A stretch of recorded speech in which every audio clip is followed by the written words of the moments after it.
हमारे मन में गंदे विचार क्यों आते हैं? हम नहीं चाहते पर फिर भी हमारे मन में गंदे विचार आते रहते हैं। लेकिन क्यों मन ही हमारा सबसे बड़ा दोस्त है और मन ही हमारा सबसे बड़ा शत्रु है? जब हम अपने मन के हिसाब से चलते हैं तो मन हमें भटका देता है, और जब हम मन को संतुलित कर लेते हैं तो हम अपनी जिंदगी में सब कुछ का लेते हैं। हम हमारे मन में आने वाले गंदे विचारों को रोकने की कोशिश करते हैं, पर जितना हम रोकते हैं उतने यह विचार हमारे अंदर प्रवेश करते जाते हैं। आप जिस चीज से जितना दूर भागोगे उतना ही वह चीज आपको अपने पास लेगी, इसीलिए उसे चीज से भागो मत, उसे पर संतुलन कायम करो। एक बार एक युवक गौतम बुद्ध के पास आया और गौतम बुद्ध से बोला कि ही बुद्ध, मेरे मन में इतने गंदे विचार क्यों आते हैं? मैं नहीं चाहता कि मेरे मन में गंदे विचार आए, पर मेरे मन में हमेशा काम वासना के विचार चलते रहते हैं और मैं इनके के बारे में सोच सोच कर बहुत परेशान हूँ। मेरी ऊर्जा और समय यह सब सोचने में ही नष्ट हो जाता है, और इन सब के विचारों की वजह से मैं कभी भी शांत नहीं रह पाता और मैं हमेशा ही स्त्रियों को देखकर मोहित हो जाता हूँ, अपने आप को रोक ही नहीं पाता। बुद्ध मुस्कुराए और उन्होंने उसे युवक से पूछा, क्या तुम्हें पता है यह काम वासना होती क्या है? फिर लड़के ने उत्तर दिया और कहा, बुद्ध, में यह तो नहीं जानता कि काम वासना होती क्या है, पर हाँ, ये जो भी है बहुत बुरी चीज है। फिर बुद्ध ने उसे युवक से कहा कि सबसे पहले तो तुम यह समझना है कि प्राकृतिक रूप से जो भी चीज हमारे अंदर है वह बुरी नहीं है। हमारे जीवन में उसकी कुछ ना कुछ जरूरत है। वासना कोई बुरी बात नहीं है, यह तो हमारे मन की एक भावना है जो हमें किसी न किसी चीज की कमी का एहसास करवाती है, और फिर हम उसे चीज को पाने के लिए उसे चीज की तरफ आकर्षित हो जाते हैं। जैसे अगर तुम्हारे पास धन की कमी है तो तुम में धन पाने की वासना उत्पन्न हो जाएगी। तो वासना कुछ और नहीं, बस एक प्रकार की कमी है जो कि एक प्रकार की जरूरत का एहसास है, और जब ये जरूरत शारीरिक हो तो हम इसे काम वासना का देते हैं। युवक ने गौतम बुद्ध को कहा कि बुद्ध, मुझे काम वासना का मतलब तो समझ में आ गया, पर आप मुझे यह बताइए कि यह हाथी कहाँ से है, कैसे आती है?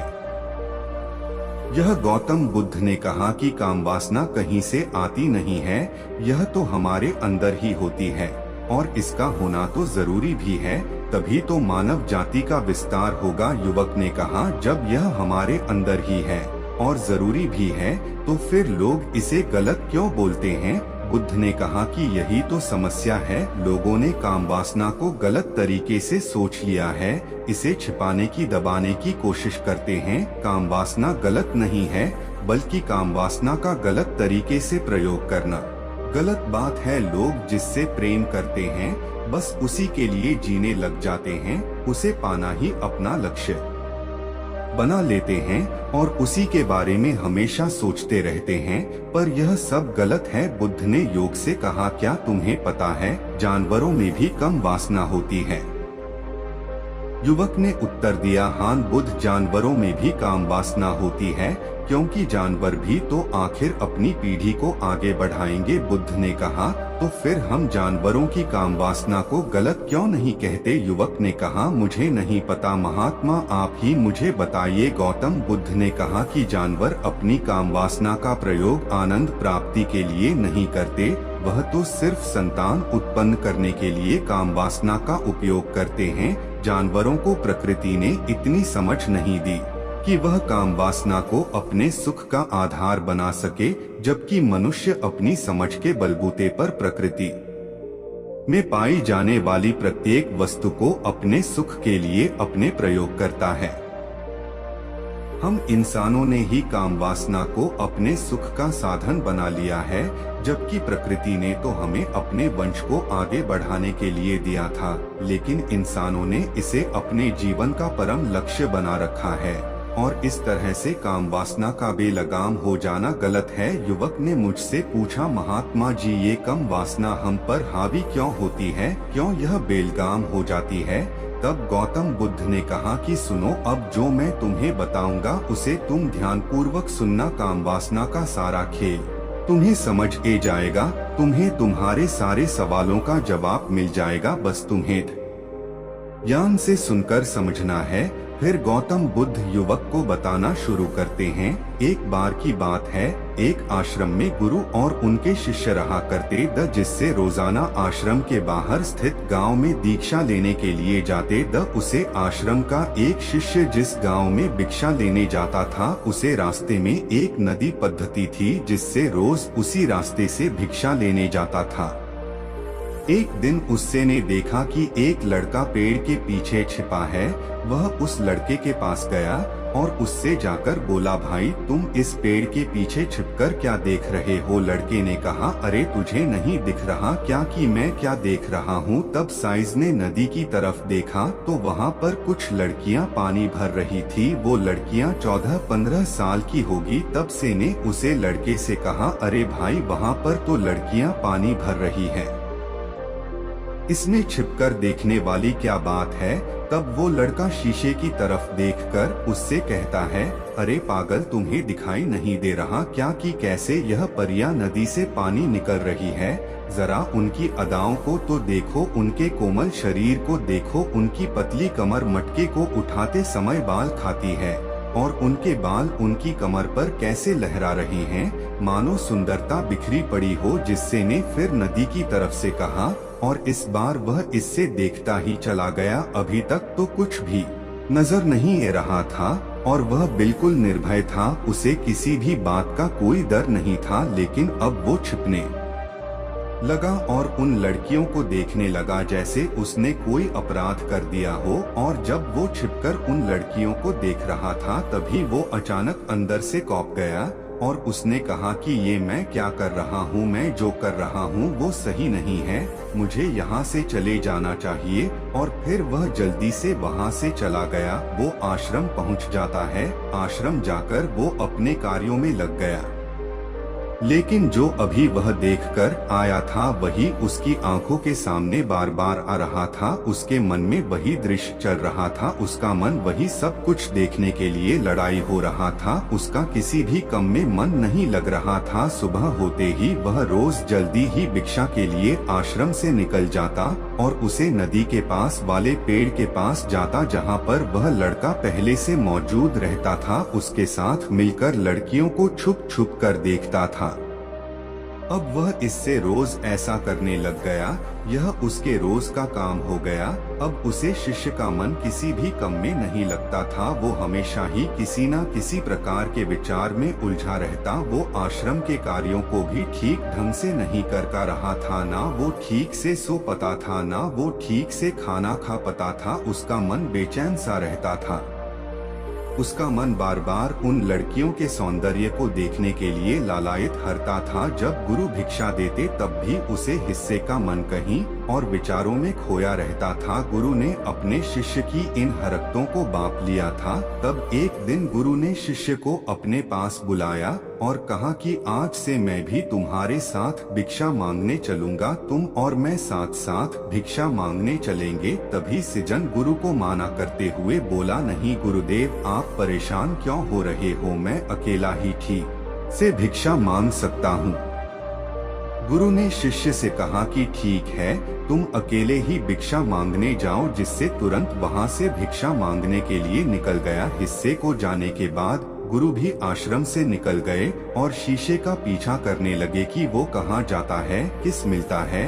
यह सब देखने के लिए उसके पीछे पीछे चलने लगे। थोड़ी सब देखने के लिए उसके पीछे पीछे चलने लगे। थोड़ी दूर जाने के बाद गुरु ने देखा कि उनका शिष्य एक लड़के के साथ एक पेड़ के पीछे अपराधी की तरह छिपा हुआ है और छिपकर कुछ देख रहा था। गुरु भी अपने शिष्य के पीछे जाकर खड़े हो गए कि आखिर उनका शिष्य क्या देख रहा है, जिसे देखने के लिए वो पेड़ के पीछे अपराधियों की तरह छिपा पड़ा है। गुरु ने देखा कि उनका शिष्य पेड़ के पीछे छुपकर लड़कियों को देख रहा था जो कि नदी से पानी भर रही थी। तभी गुरु ने शिष्य को कहा कि तुम क्या देख रहे हो?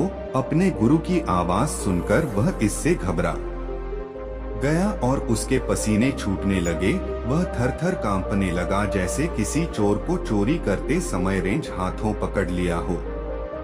उसी से की हालत खराब हो गई। वो कुछ भी नहीं बोल का रहा था। दूसरा का जो शिष्य के साथ था वहाँ से भाग गया, जिससे घबराया हुआ था। उसके मुंह से कुछ टूटे फूटे शब्द ही बाहर निकल रहे द वो अपने गुरु से नजर भी नहीं मिला का रहा था। गुरु ने शिष्य की तरफ देखा और कहा कि मेरा शिष्य तो निर्भय था, उसे तो किसी भी चीज का डर नहीं था, लेकिन ये क्या तुम तो डर के मारे कहाँ पर हो। जिससे इन्हें गुरु से कहा कि मुझे माफ कर दो गुरुदेव, मेरा इसमें कोई दोस्त नहीं है। उसे लड़के ने मुझे बहका दिया था, लेकिन आपसे मैं वादा करता हूँ कि आज के बाद मैं ऐसा कभी दोबारा नहीं करूँगा, मुझे माफ कर दो गुरुदेव। गुरु ने शिष्य से कहा कि कोई बात नहीं, पर इस बात का तुम ध्यान रखना कि हम जैसी संगति करते हैं वैसा ही फल हमें प्राप्त होता है।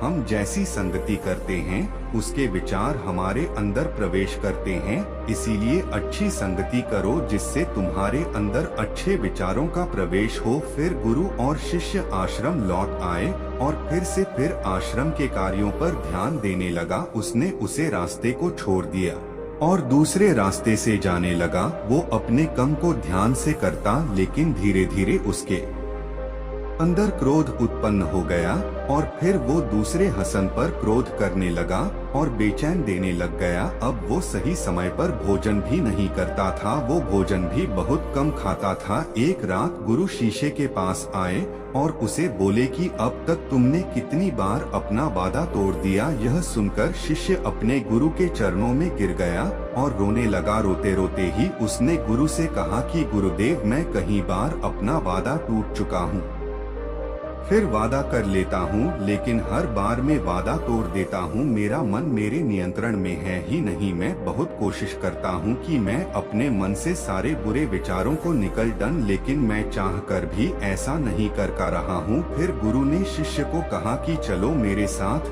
गुरु शिष्य को आश्रम के बगीचे में लेकर गए और किसी से कहा कि देखो यहाँ पर कुछ या बनी हुई है, जिससे नदी का पानी इन पौधों तक आ रहा है और यह पानी एक निरंतर भाव से ए रहा है। क्या तुम इस पानी के बहाव को रोक सकते हो? शिष्य ने कहा कि हाँ गुरुदेव, मैं इस बहाव को रोक सकता हूँ। फिर शिष्य ने मिट्टी उठाकर उसे नाली में डाल दी। वो पानी थोड़ी देर के लिए रुक गया और फिर थोड़ी देर बाद उसे रेत के ऊपर से पानी ये गया। गुरु ने शिष्य से कहा, अरे ये क्या, ये तो पानी रुका ही नहीं। फिर से ने कुछ कंकर पत्थर उठाकर उसे नाली में डाल दिए और फिर थोड़ी देर के लिए पानी रुक गया, लेकिन फिर थोड़ी देर बाद ही उन कंकड़ पत्थर के ऊपर से पानी निकल आया। फिर गुरु ने कहा कि इससे यह क्या हुआ, पानी तो फिर से ए गया। तुम तो बोल रहे द कि तुम इसे रोक दोगे। क्या हम किसी काम को रोकना चाहे तो क्या हम उसे रोक नहीं सकते? तब सीसी ने कहा, कोई बात नहीं गुरुदेव, मैं इस पानी को तो आपको रोक के दिखाऊंगा। फिर वह फिर से एक बड़ा सा पत्थर लेकर आया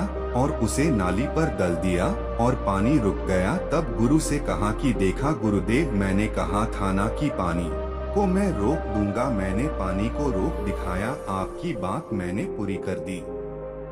गुरु मुस्कुराए और बोले, अच्छा जरा ध्यान से देखो, पानी रुक गया क्या? वो तो पीछे की नाली तोड़कर बाहर ए गया और अगल-बगल से बह रहा है। और ध्यान से देखो, इस पत्थर की आगे भी ए गया और ये पानी अपना रास्ता बदलकर फिर से आगे की तरफ बह जाएगा। और फिर थोड़ी देर बाद ऐसा ही हुआ। फिर गुरु ने शिष्य को समझाया कि तुम्हारे साथ भी तो ऐसा ही चल रहा है। तुम बार बार प्रयास कर रहे हो, बड़े से बड़ा प्रयास कर रहे हो, पर हर बार तुम्हारा प्रयास टूट रहा है और यह हमेशा टूटता ही रहेगा।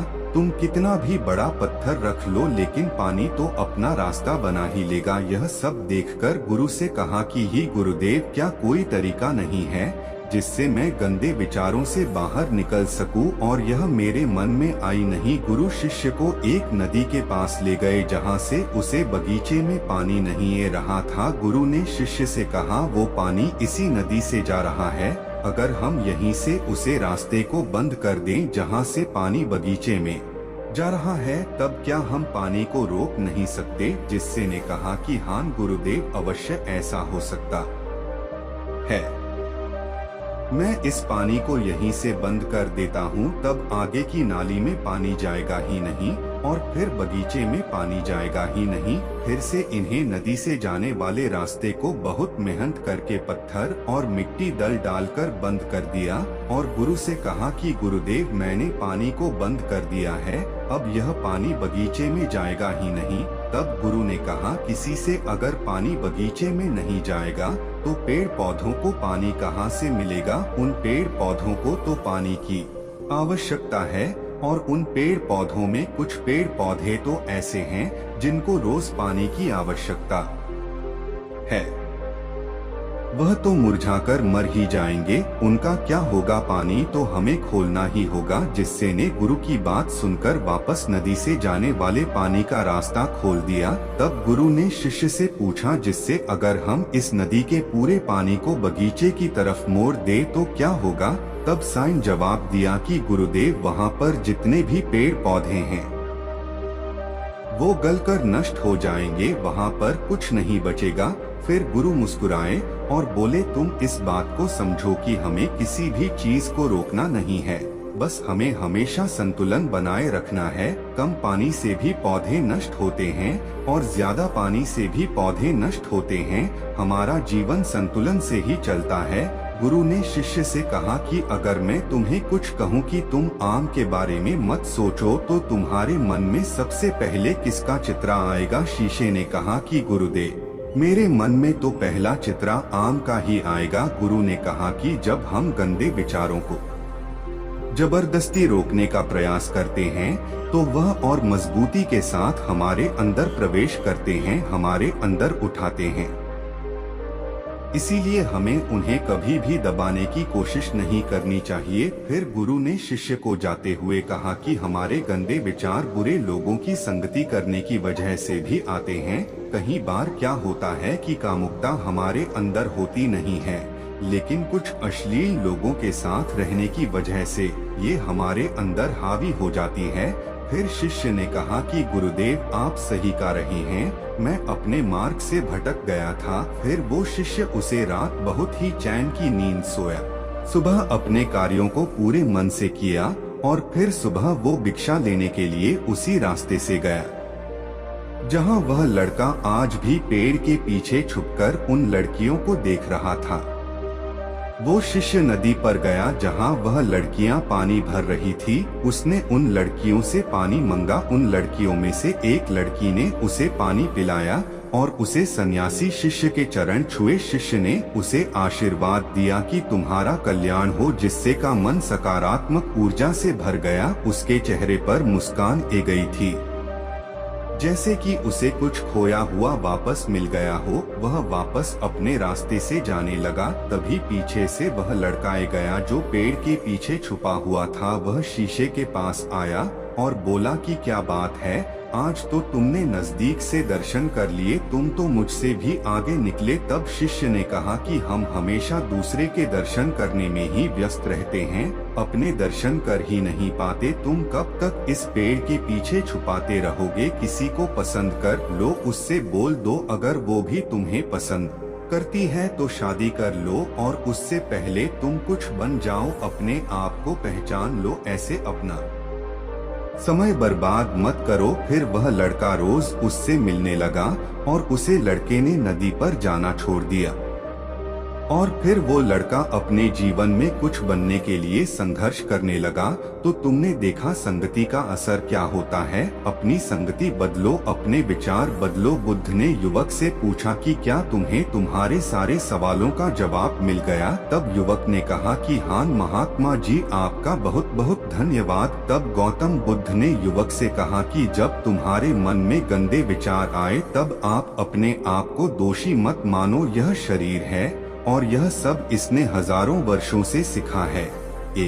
केवल तुम्हारे सोच लेने से, शपथ लेने से ये टूटने वाला है नहीं, लेकिन तुम्हारे पास वो शक्ति शक्ति है वो ऊर्जा है जिसका तुम्हें संतुलन उपयोग करना है। तुम एक जीवित ऊर्जा हो जो कुछ भी अनुभव करने के लिए स्वतंत्र है, जो निर्माण करने के लिए स्वतंत्र है। इसीलिए तुम अपने आप को पहचानो। यह बोलकर गौतम बुद्ध मोहन हो गए और वो युवक वहाँ से चला गया।